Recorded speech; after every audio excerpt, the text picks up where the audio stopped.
जो विष्णु के है या विष्णु को पार्टी के है, जैसे भारतवर्ष में कई पॉलिटिकल पार्टी है, ये बीजेपी वाला है, ये कांग्रेस वाला है, ये ऐसे है। तो इसी प्रकार जो विष्णु को भगवान मानते हैं, उनकी उपासना करते हैं, उनको सृष्टि के सर्वश्रेष्ठ मानते हैं, इसी गोष्ठी में, इसी ग्रुप में जो है उनको वैष्णव माना जाता है।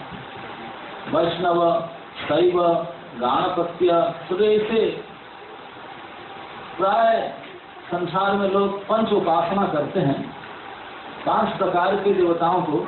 विष्णु को भी उनमें एक देवता मानते हैं, पंच देवता में। तो उनमें से अपना अपना गोष्ठी बांट लिए।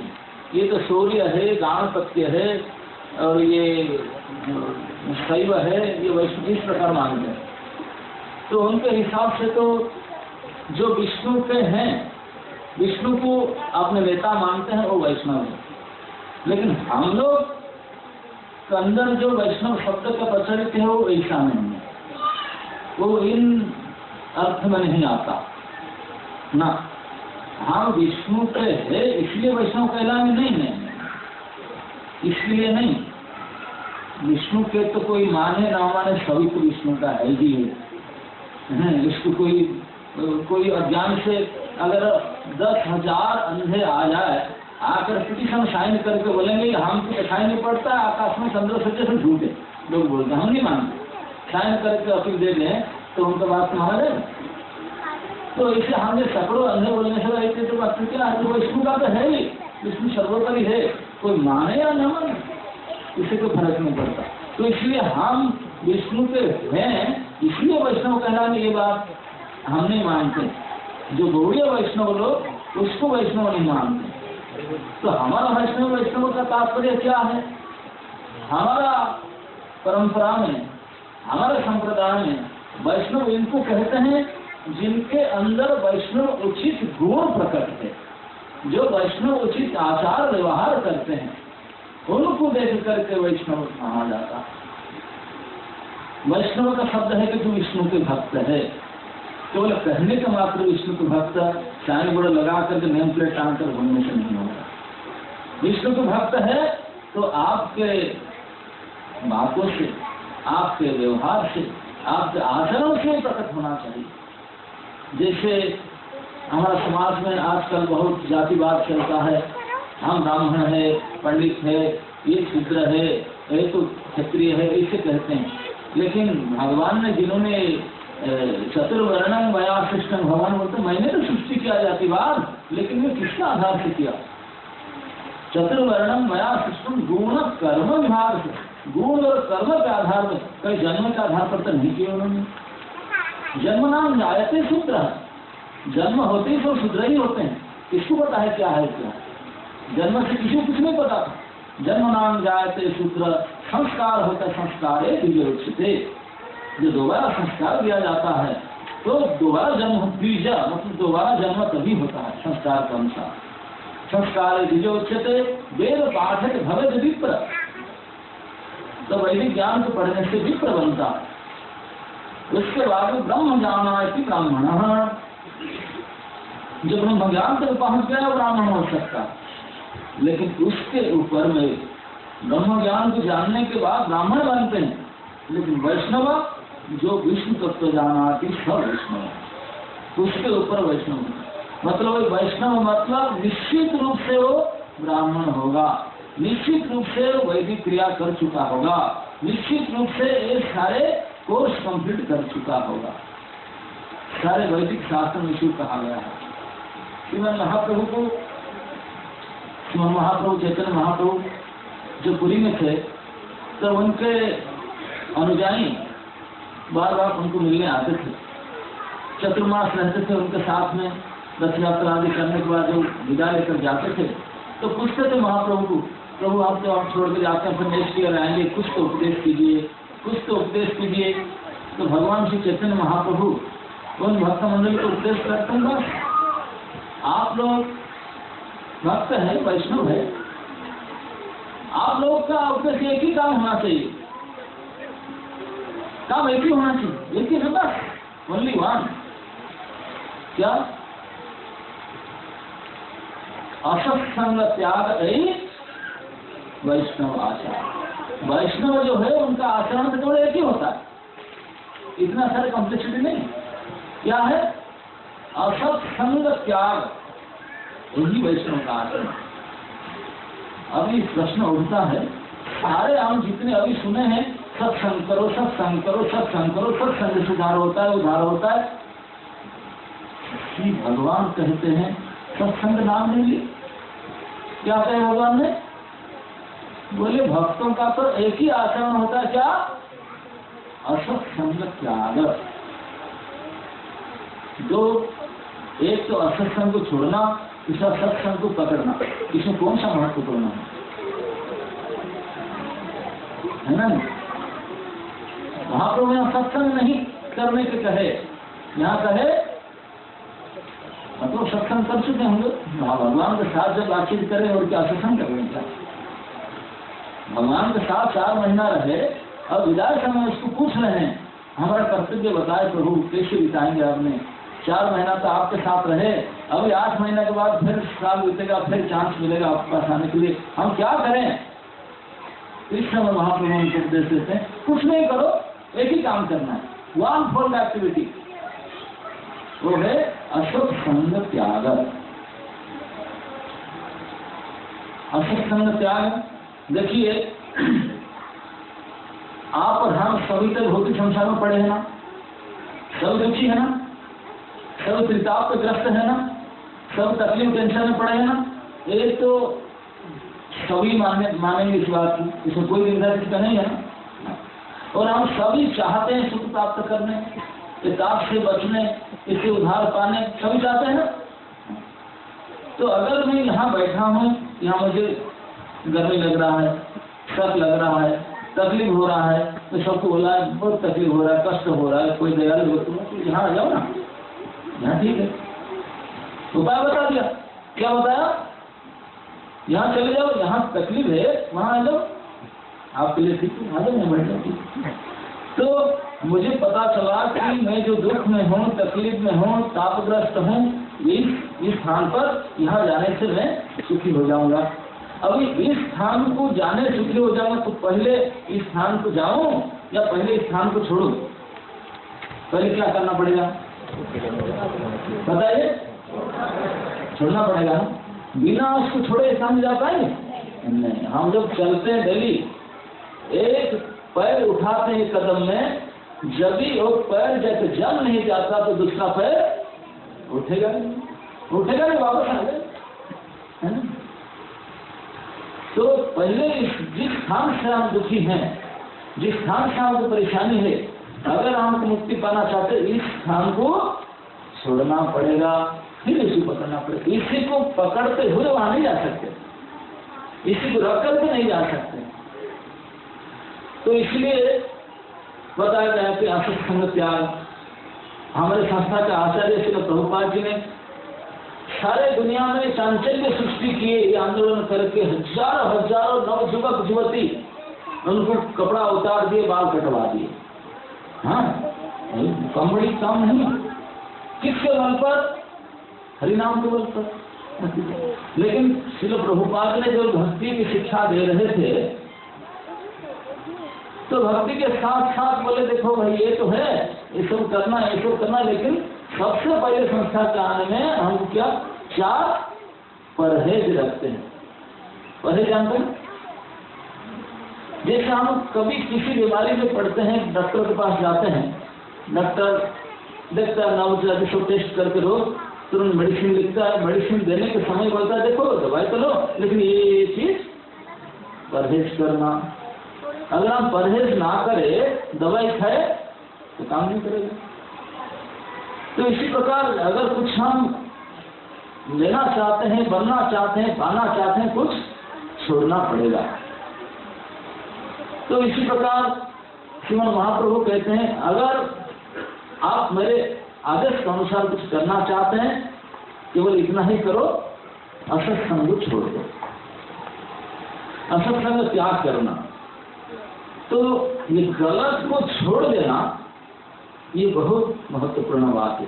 और जिन जीवन ने इस गलत कार्य को छोड़े हैं, वही वैष्णव के खाता में आएंगे। केवल शिखा, कंठी, तिलक, वेशभूषा पहनने से कोई वैष्णव नहीं कहलाएगा अगर उनके अंदर ये गुण ना हो। असत कर्म, असत गुण को पकड़ रख करके कोई हो नहीं सकता, इस गुण को छोड़ना पड़ेगा। श्रीमद् महाप्रभु हमारे वैष्णव के उनको पूछा गया, महाप्रभु बोले ठीक है, वैष्णव सेवा करने के वैष्णव थे। प्रथम उत्तर में महाप्रभु ने बोले जिनका मुख से एक बार भी हरिनाम निकलता है वो वैष्णव। एक बार भी हरिनाम निकलता है वैष्णव, एक बार तो कोई ले लेता। मतलब हम कोई भी किसी भी कारण से किसका मुख से और एक बार हरिनाम उच्चारण हुआ तो उनको वैष्णव मानना पड़ेगा। उनकी समझ में नहीं आया, वो सोच विचार करके चले गए वृंदावन पर। दूसरे साल आए, बोले प्रभु थोड़ा डिटेल बताइए, हमें समझ नहीं आ रहा, एक बार इसे किसे हो सकता है। तो वहां पर बोले अच्छा आप डिटेल जानना चाहते हैं, जिनका मुख से निरंतर कृष्ण नाम निकलता है और वैष्णव। अच्छा अब एक बार बोलते हैं, बोले हमेशा निरंतर निकलता है वैष्णव। निरंतर कौन करे, वो तो अभी नहीं मिलता है, बाकी सब काम करना हो तो निरंतर कैसे होता है। तब जाकर तीसरे साल फिर कुछ हम समझ नहीं पाते, क्लियर बता दीजिए। बोलते एक बार में फिर निरंतर रहते क्या। तो तीसरे बार महाप्रभु बोले देखो जिनको देखने से आपके मुख से कृष्ण नाम निकल पड़े उनको मानो वैष्णव कर, है ना। तो इसी प्रकार वैष्णव के तारतम्य निरूपण किए थे भगवान ने। तो इनमें इनके पीछे अनेक रहस्य है। श्री भक्ति सिद्धांत सरस्वती प्रभुपाद इस गौड़ीय संस्था के संस्थापक आचार्य है। उनसे पहले इसी प्रकार संगठन रूप में कृष्ण भक्ति, गौर भक्ति हुआ नहीं था।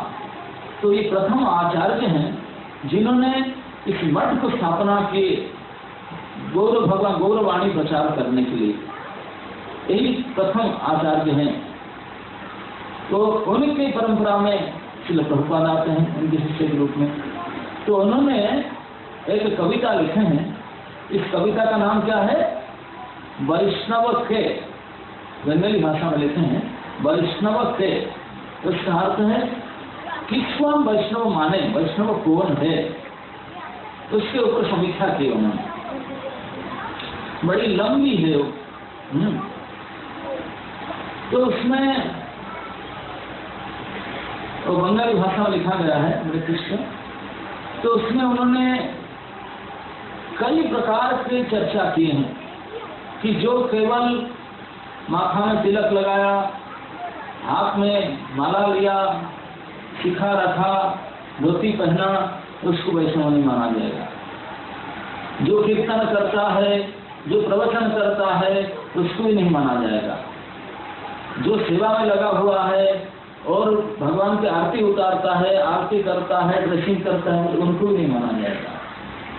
ये सारे काम जो करता है हम कर सकते हैं, नहीं कर सकते। बोले हम बहुत बढ़िया प्रवचन करता है, बहुत बढ़िया कीर्तन गीत करता है, बहुत बढ़िया श्रृंगार करता है, पूजा करता है, बहुत बढ़िया खाना भी पका लेता है, सब कुछ प्रसाद सब बढ़िया करता है, भेष बढ़िया चकाचक पहनता है, स्वरूप बढ़िया रखा है, बोले तभी नहीं माना जाएगा। बोले क्यों?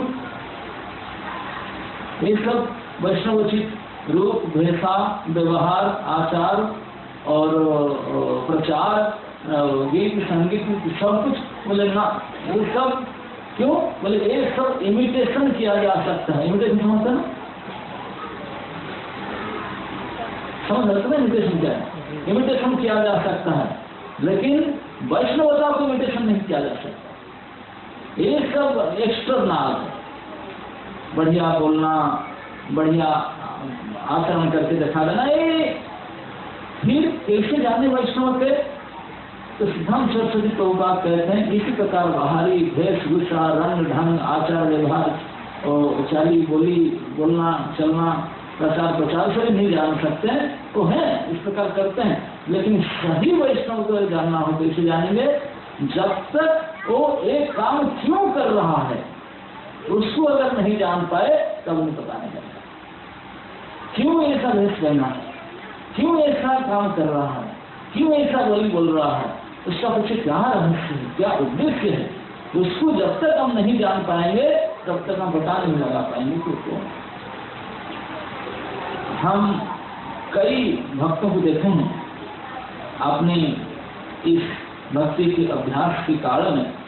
मैंने कई ऐसे भक्तों को देखा हूँ जो हमारे सामने आए, बड़े द्रुत प्रगति किए, बड़े लोगों के सम्मान पाए, बड़े पद द्रुत गति में प्रमोशन करके बड़े पोजीशन पर गए, ऐसे किए और बहुत कम समय में उठ करके विदेशी की शादी करी, विदेश में सेटल होकर बने।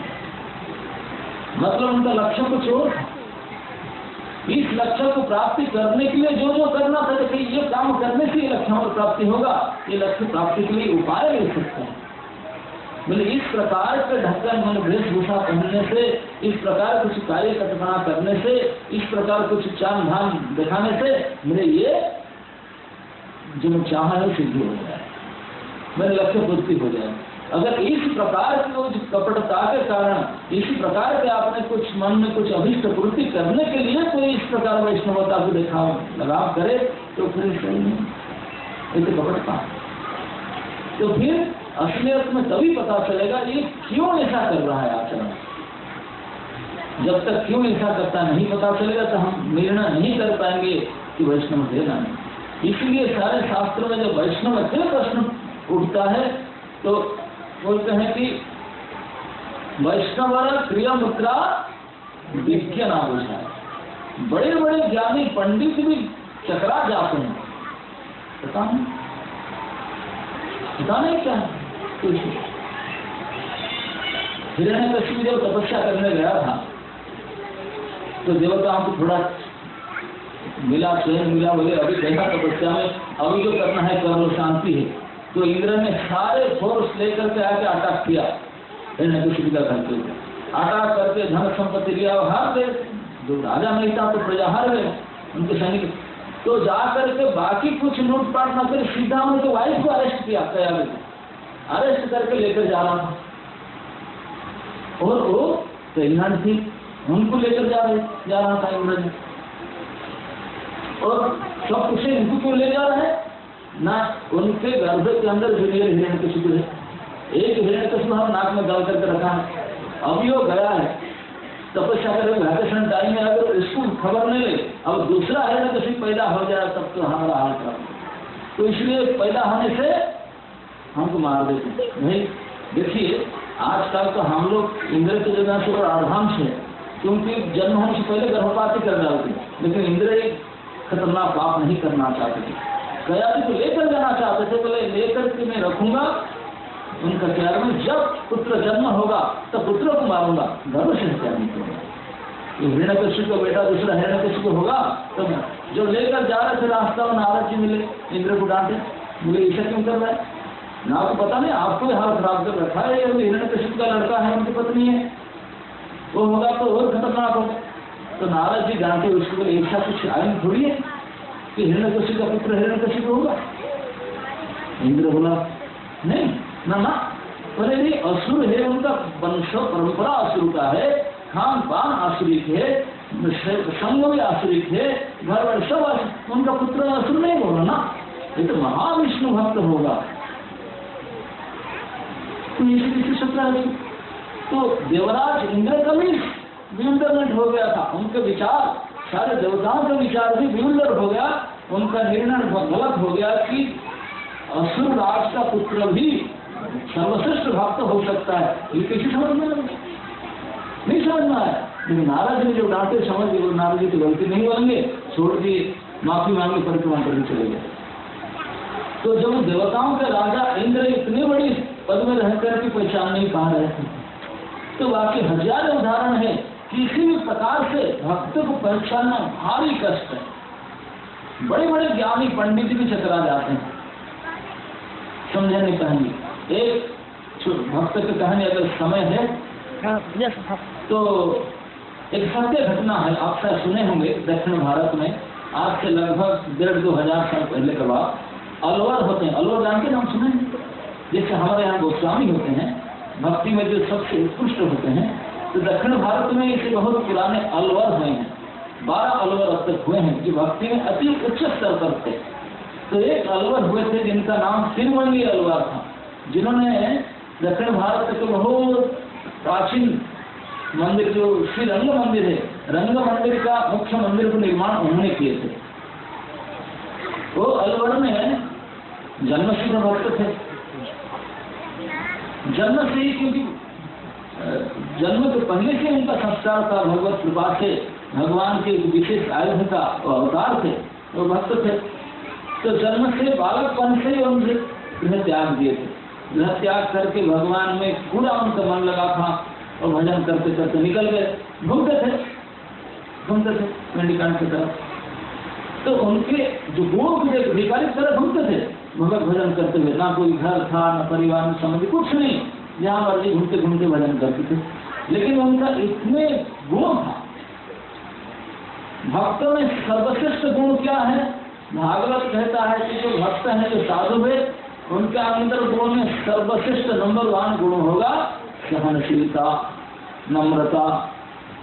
श्रीमद् महाप्रभु चैतन्य शिक्षाष्टकम में बोले भगवान को भजन करते हैं वही भक्त हैं, वैष्णव है, लेकिन भजन कौन कर पाता है? भगवान ने 4 गुण बताए। तो जिनके पास ये 4 गुण है वही भजन कर पाएगा हमेशा। अब जानते हैं 4 गुण क्या है? भगवान ने 4 गुण में बताए। सबसे पहले नीचता, सहिष्णुता, अमानिता और मानवता। ये 4 गुण जिसके पास है वही हरि कीर्तन हमेशा कर पाएगा, नहीं तो नहीं। तो सबसे पहले नीच होना चाहिए, अपने आप को बड़े नीच, सहिष्णु, किसी को मान नहीं चाहेगा, दूसरे को सम्मान देगा, ये निश्चित गुण होना चाहिए भक्त के पास। उसके अलावा और भी बहुत है, लेकिन ये तो फंडामेंटल क्वालिटीज होना चाहिए उसका कुछ। तो जो तिरुमंगी अलवर थे, तो उन्होंने इस प्रकार के भक्त थे।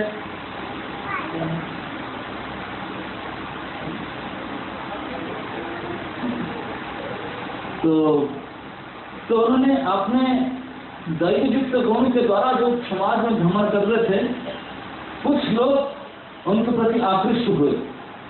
ऐसे कहता है कि उनके पास 4 ऐसे लोग थे जो उनके शिष्य का स्वीकार कर लिए, और उन जो शिष्य थे उनका कुछ विशेष गुण था।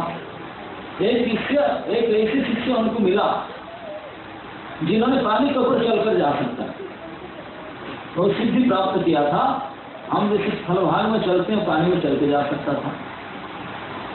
तो उनके साथ हो गया, बोले गुरु जी मेरा सिद्धि तो बेकार हो जाओ, आप जैसे पुरुष, आपको तो मैं सोच नहीं सकता हूँ, आपको मैं चरण सेवक होना चाहता हूँ। वो सब छोड़कर उनका सेवक बन गया। और एक मिला, वो भी कुछ सिद्ध था, बहुत पुराने जमाने में सिद्धि लोग बहुत करते थे। एक सिद्धि था, बिना चाबी में किसी भी प्रकार ताला खोल सकता था, किसी प्रकार ताला बिना चाबी से ऐसे खोल सकता। तो ऐसा था, लेकिन वो जैसे उनका संग किया तो वो भी उनके गुण से प्रभावित होकर बोला मैं आपके सेवक बनना चाहता हूँ, तो मेरे साथ चलो ना। और सब छोड़कर उनके साथ चला। और एक शिष्य मिला, उनका ये विशेषता था, सिद्धि था, किसी के छाया पर वो पैर रखते वो हिल नहीं सकता, है ना। जैसे हम इधर बैठा है, छाया इधर है, वो आया तो छाया के ऊपर पैर रख दिया, बस हम लक हो गए, हिल नहीं पाएंगे, वहीं लक हो गया। और अंतिम और एक शिष्य मिला उनको, अगर वो किससे बात करे, बात करके बांध सकता है उसको। अब हट जा नहीं सकते उनसे बात हट करके, हिल नहीं सकते, बातों से आपको बांध देगा बात सकती। ऐसे 4 प्रकार के सिद्ध है उनके शिष्य बन गए। उनके सिद्धि उनके सामने फल मार गया। उन भक्ति के गुण, उनके नम्रता, उनके जो सहनशीलता गुणों को देख करके इतने बड़े बड़े सिद्धि भी उनके सेवक बन गए। तो उन 4 शिष्यों के साथ तिरुमंगी अलवर भारतवर्ष भ्रमण कर रहे थे। करते करते उन्होंने जाकर पहुंचे कावेरी नदी के तट में। कावेरी नदी में स्नान किए। आज से लगभग 1500-2000 साल पहले की बात है। तभी जमाना राज शासन चल रहा था भारतवर्ष में, छोटे छोटे सवाल चढ़ के राजा हुआ करते थे। तो उन्होंने कावेरी दोनों धारा बहता है, बीच में जो द्वीप है उसमें जंगल के थे, जंगल में एक टूटा हुआ मंदिर देखे। बड़ी सुंदर रमणीय स्थान था, दोनों तरफ कावेरी बहता था सारा। तो उस जंगल में जाकर देखिए टूटा फूटा मंदिर क्या है, उस मंदिर में जाकर देखिए श्री रंगनाथ की मूर्ति, श्री रंगनाथ की विग्रह रखा हुआ है। कोई पुजारी नहीं, कोई पूजा नहीं, कोई पता लगाए तो पुजारी आता है दिन में थोड़ा बहुत 10-5 मिनट देखा कर चला, तो सियार फिरार भी बने हुए आते हैं, कोई व्यवस्था नहीं, कुछ नहीं। इस प्रकार रंगनाथ जी को महिमा तो बहुत पहले सुने थे। वो तो सतीश से ब्रह्मा जी का सभी विग्रह भगवान राम से विभीषण देकर जाते, बड़ा किंवदंती है रंगनाथ विग्रह से। तो उसको सुनते बोले साक्षात भगवान है, उनका इस प्रकार अवस्था है। तो उनको बड़ा दुख हुआ, भक्त श्रेष्ठ थे, बड़ा दुख हुआ। इतने दुख से अभिभूत होकर के बोले मैं भगवान के सेवक हूँ, भक्त हूँ, ठीक मेरा सेवक हूँ। भगवान इसी अवस्था में पड़े हैं, उनके घर नहीं, टूटा हुआ मंदिर, जंगल, सियार फियार घूम रहे हैं, कोई सेवक नहीं, व्यवस्था नहीं, तो मैं कैसे सेवक हूँ उनका? और मेरे इतने 4 सिद्धि शिष्य हैं, हम कुछ नहीं करते हैं, भगवान इस प्रकार अवस्था में रहे। तो मन में निश्चय किए, उनके 4 शिष्य को बुलाकर बोले मेरे शिष्य गण, मेरा मन में बहुत दुख हो रहा है। बोले गुरु जी क्यों?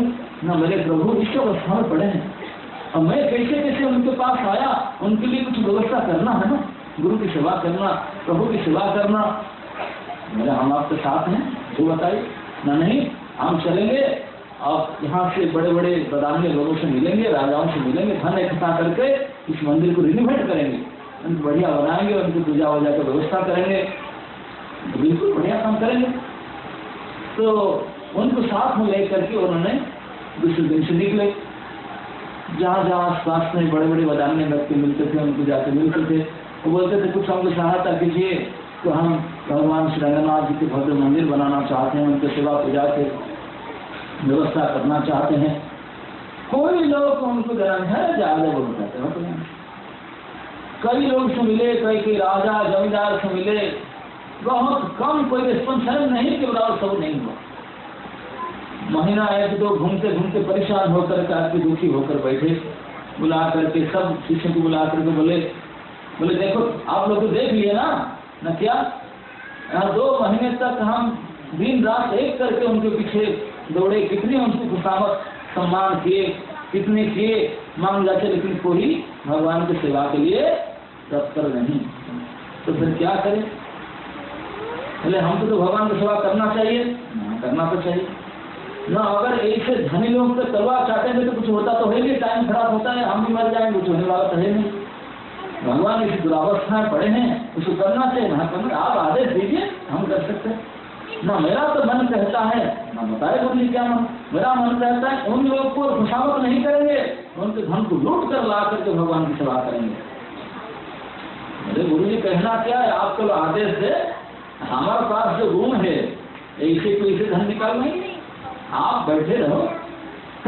कोई राजा का जमींदार का ऐसे गदरे से अलमीरा ना हो जो मैं ऐसे बिना से भूलना दूं। बोला कभी जमाने में गढ़ लगा तो पानी का चारों तरफ बंद। दूसरे बोला कि इतने बड़े बड़े पानी का जल के खाई करे हुए ऐसे चल के चला जाऊंगा। दूसरा बोला मैं तो दिन में भी जाकर उनको बातें फंसा देगा, फूट लो तो हिल नहीं सकेगा।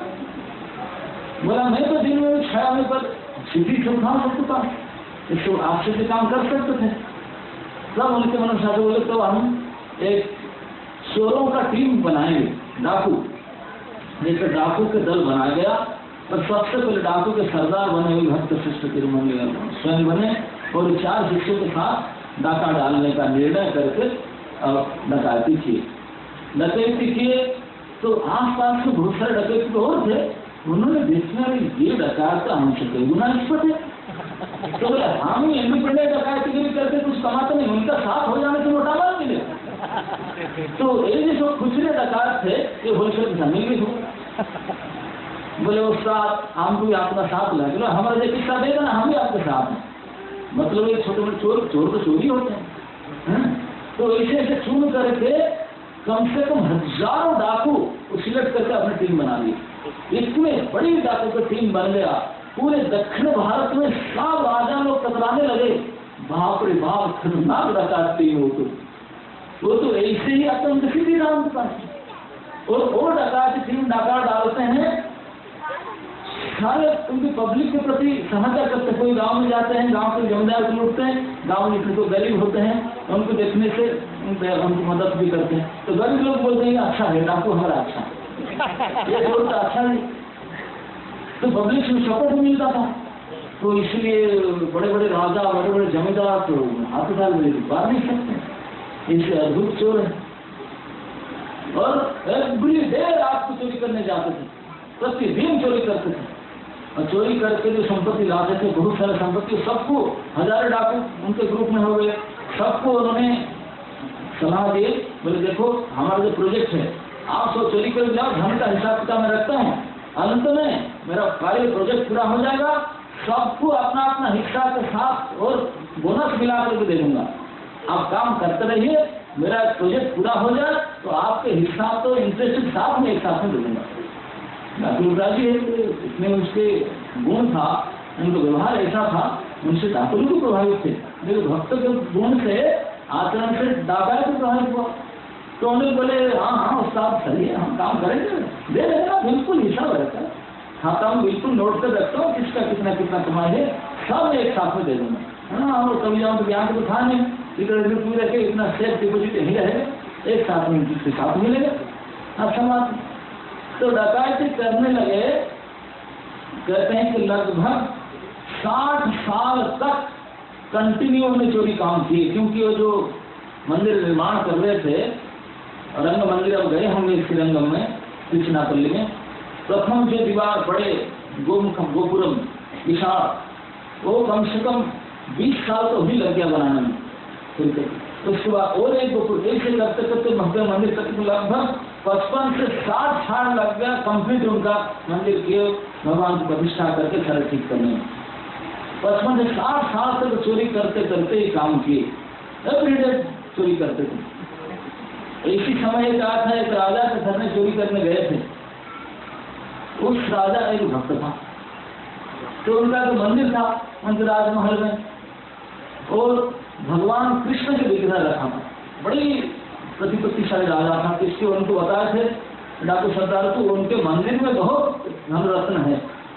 तो बाकी चोर को बोला आप रात को जाओ, मैं मंदिर में जाता चोरी करने के लिए, वहां बहुत धन पड़ा है। जाके देखे कि भगवान के शिव विग्रह में बहुत कीमती कीमती सब माला पड़ा हुआ है, रत्न माला लगा, सारे माला अपना उतार लिए, सारे माला उतार लिए, लेकिन भगवान के हाथ में एक अंगूठी था जिसमें हीरे मोती जड़ा हुआ था, बड़े सोना का बड़ा मजबूत अंगूठी था। तो सारे अलंकार निकालने का उसको निकाल रहे तो निकल नहीं रहा था, निकल नहीं रहा था, किसी प्रकार से वो दिन रात बीत जा रहा है, जब इसमें निकलना होगा तो उसको दांत लगा करके प्लास उठाने, दांत में रगड़ के काट कर ले लूँ, दांत लगाकर काट रहे थे उसको भगवान के हाथ से अंगूठी को निकालने के लिए, काटने के लिए। तो भगवान को पसंद लगा, तुमसे तो मेरा भारत का सेवा करना है, तो सारा है हमारा। तो इस प्रकार भगवान के श्री विग्रह से भी अलंकार को लूट करके ला करके इसे कर रहे थे राजा घर से, कहीं से इसी कैसे करके लाए।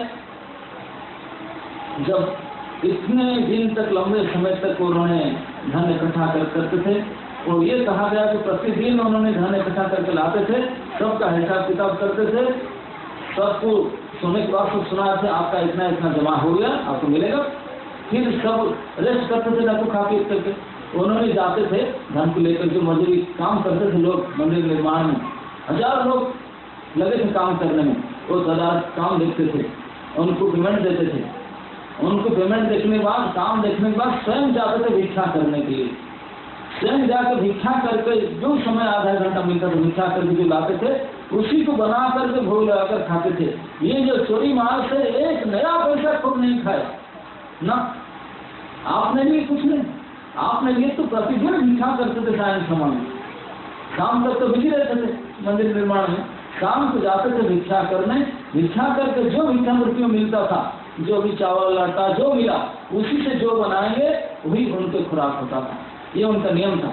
बाकी धन रत्न चोरी करते उसी से, खुद के लिए कुछ नहीं करते थे, न किसी को देते थे ना खुद करते थे, वो तो केवल मंदिर निर्माण में रहता। ऐसे करते करते 60 साल में मंदिर प्रतिष्ठा हो गया, पूरा हो गया, सब भंडार।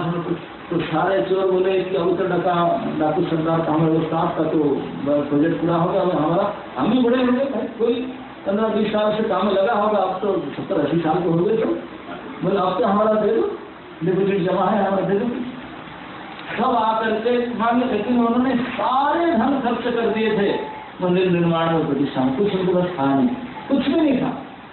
तो आकर जो हल्ला गुल्ला किए, वो तो बोलते थे यहाँ देखिए पता लगाए वो आकर के कि इसको भिखारी कुछ भी नहीं उसके पास। तो इतने गुस्से आया सारे चोर लोगों को, गाली गुलाज देकर आए मंदिर में जो उनका घर था और मर्डर करना चाहिए, तो मार देंगे उनको। हमको इतने धोखा दिया, इतने पूरी उम्र उनका करते करते काम में धोखा दे दिए, हम इतने कमाते।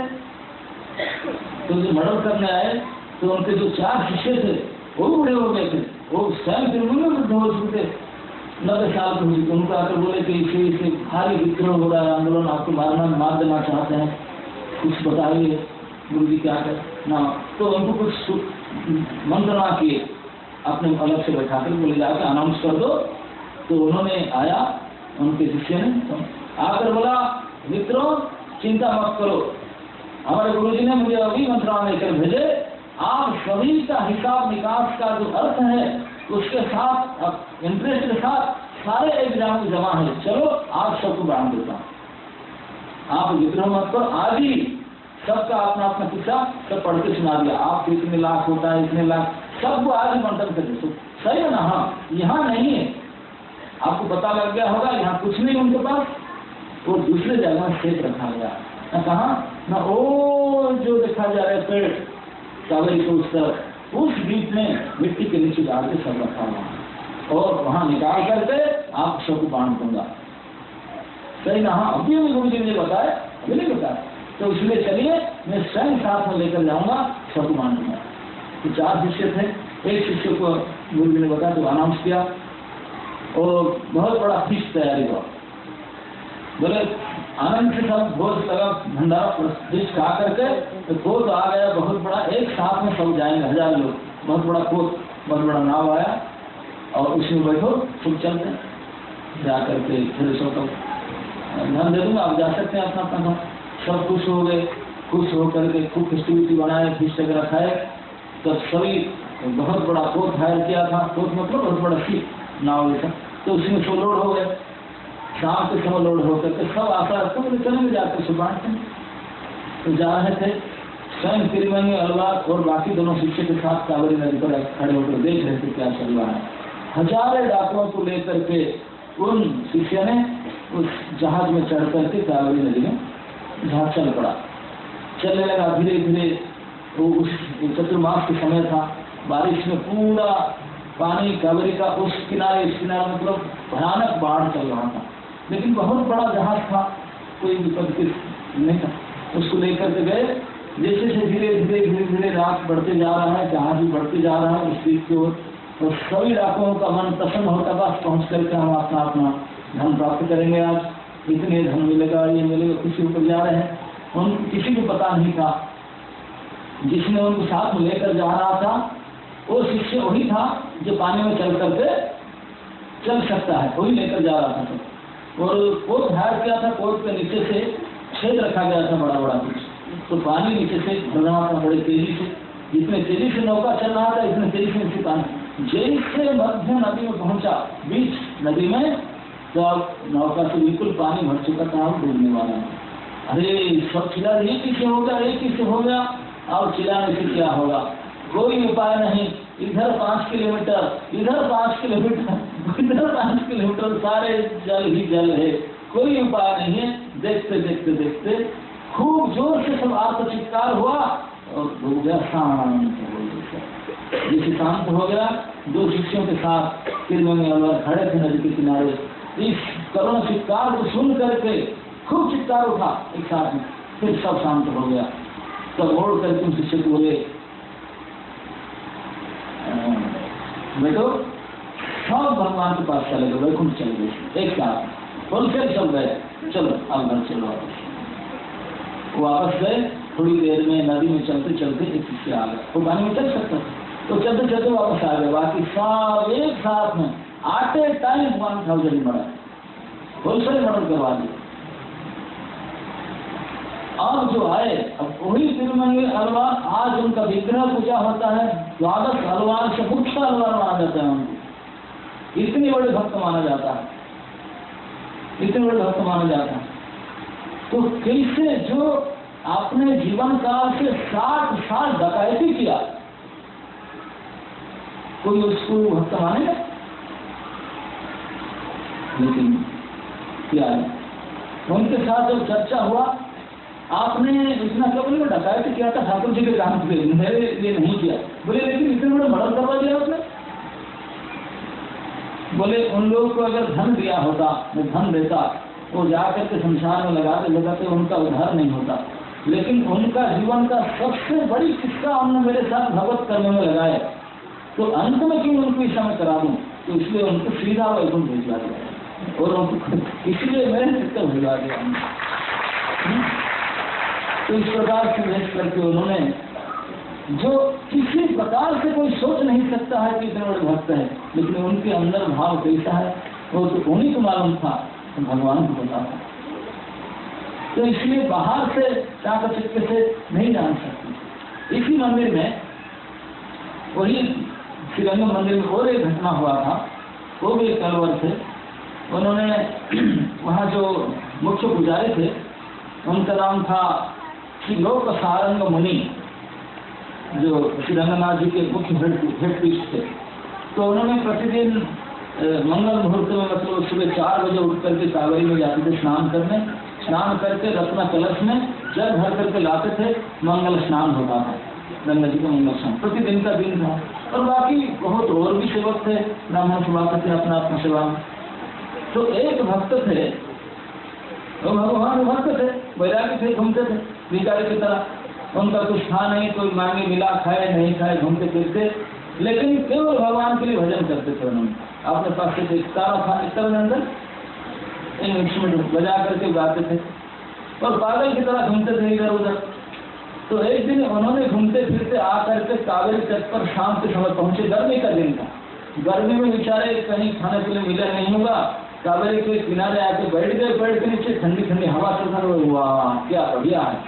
यहाँ बैठ करके गंगा जी मंदिर बहुत ऊंचा गोपुरम देख करके इतने खुश हो गए, उसको देख कर गीत गाने लगे, भजन करने लगे, गीत गाते गाते कितनी रात्रि अधिक हो गया और सो गए।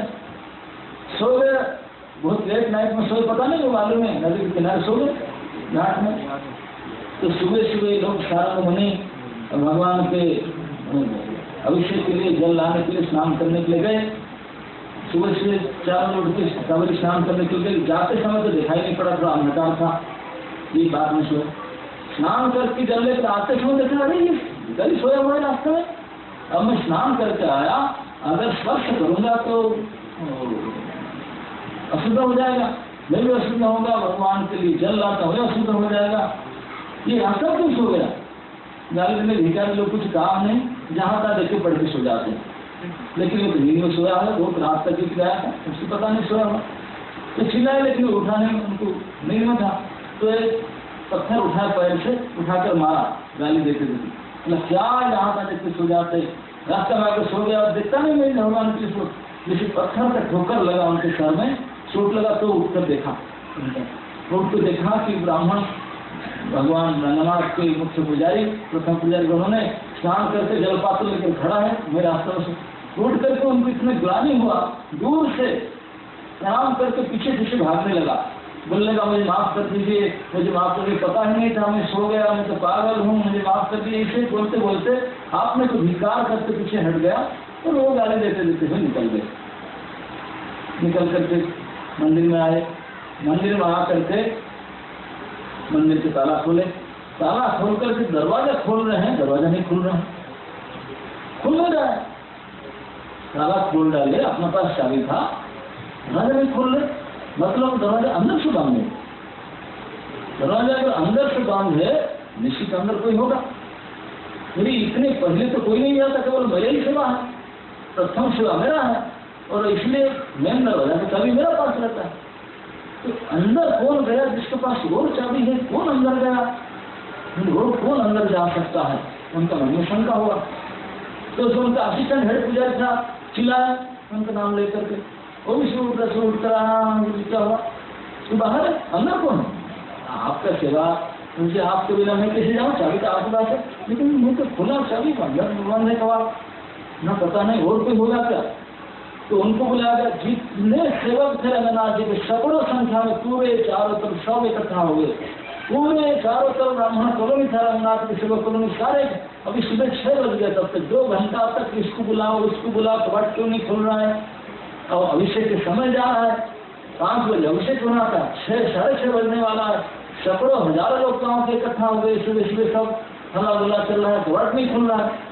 जो इतने देर हो गया, सारे सेवक मंडली आ चुके, कोई अंदर नहीं है।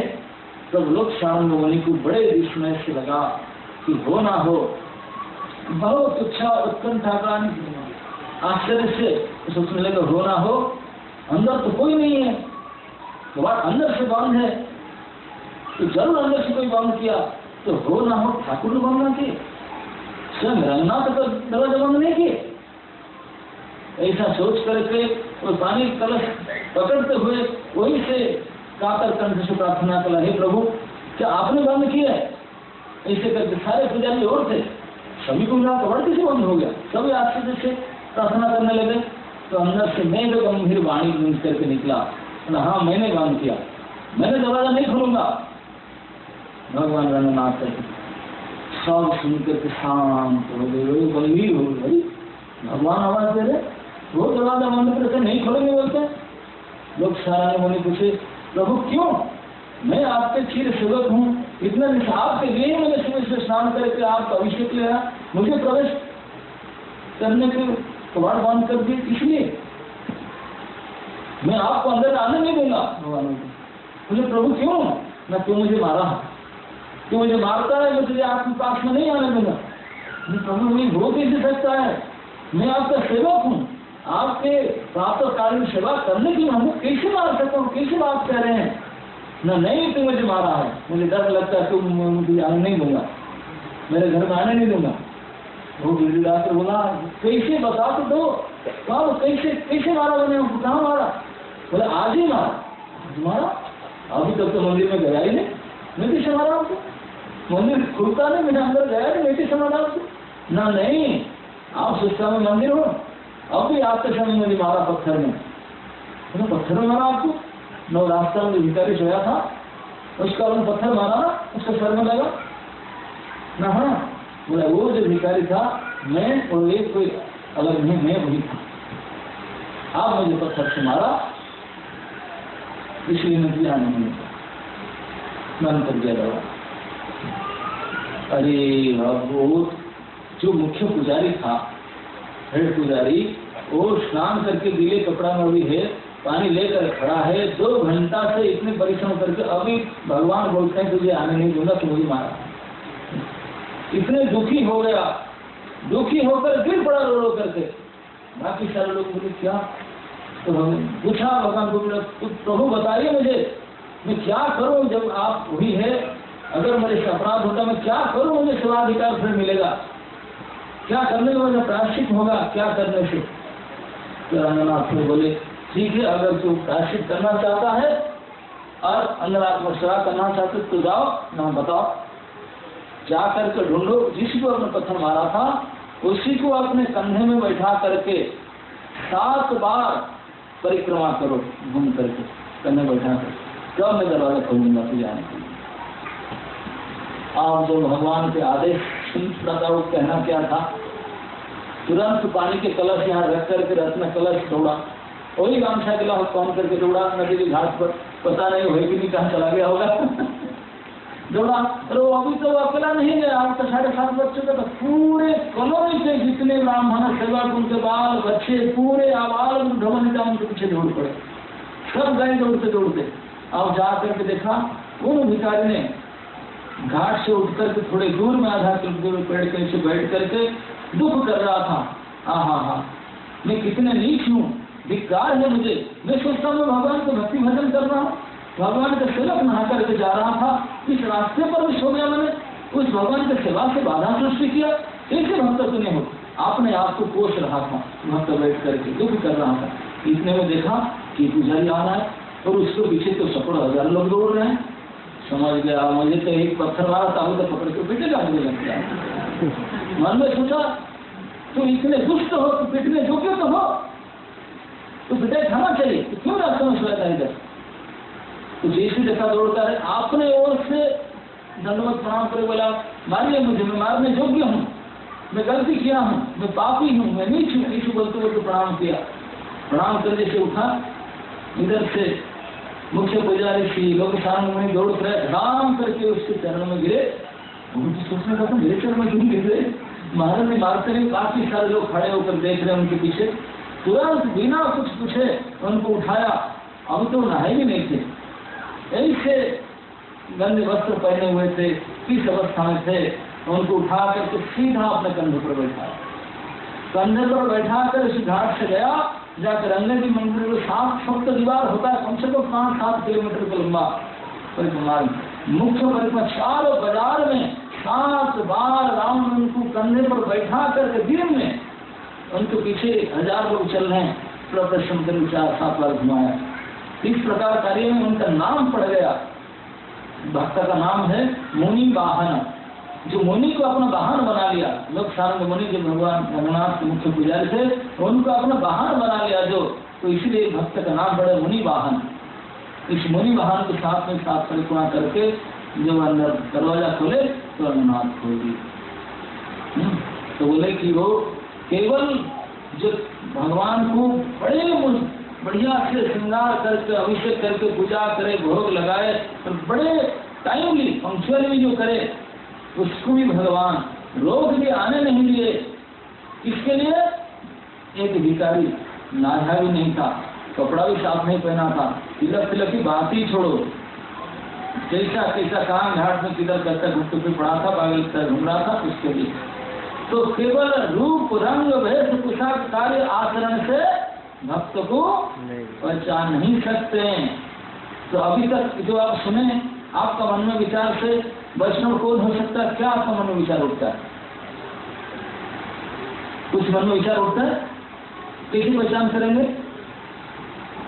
नहीं, केवल इसी बाहरी चाका चक्की से तो नहीं, जरूर क्या होना चाहिए, पॉजिटिव क्या होना चाहिए। बस जो 4 गुण कहा यही होना चाहिए। धन, वैष्णवता के धन यही है, वही गुण जिसका पास है वही वैष्णव है। वो क्या क्या है?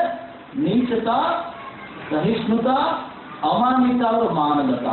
बस यही 4, ये 4 ही रत्न है, ये 4 आभूषण है, ये 4 अलंकार है भक्तों के। इस 4 अलंकार से आभूषित होकर भक्त अपने भक्त कर सकता है। वो कहेगा भी नहीं कि नीच है, अमानी है, बोल ही नहीं सकता। नीच का मतलब हमेशा सबसे नीचे सबसे छोटा आपको मानेगा, तो कैसे अपना बड़ाई कर सकता है? सहिष्णु कितने भी कष्ट हो सहन करेगा। अमानी हमेशा दूसरे को मान आशा नहीं करेगा, दूसरे से किसी प्रकार के सम्मान की आशा ना करना। और मानवत, सबको छोटे बड़े सबको मान देना। ये 4 गुण जिसका पास है वही केवल वैष्णव हो सकता है। नतुवा केवल क्रिया कर्म आचरण व्यवहार वेशभूषा से ये निर्णय नहीं किया जाता, केवल इसी के दौरान।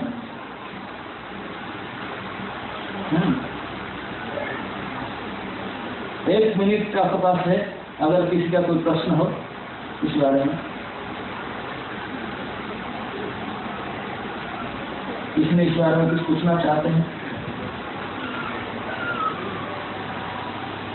सबको पसंद आया है विचार?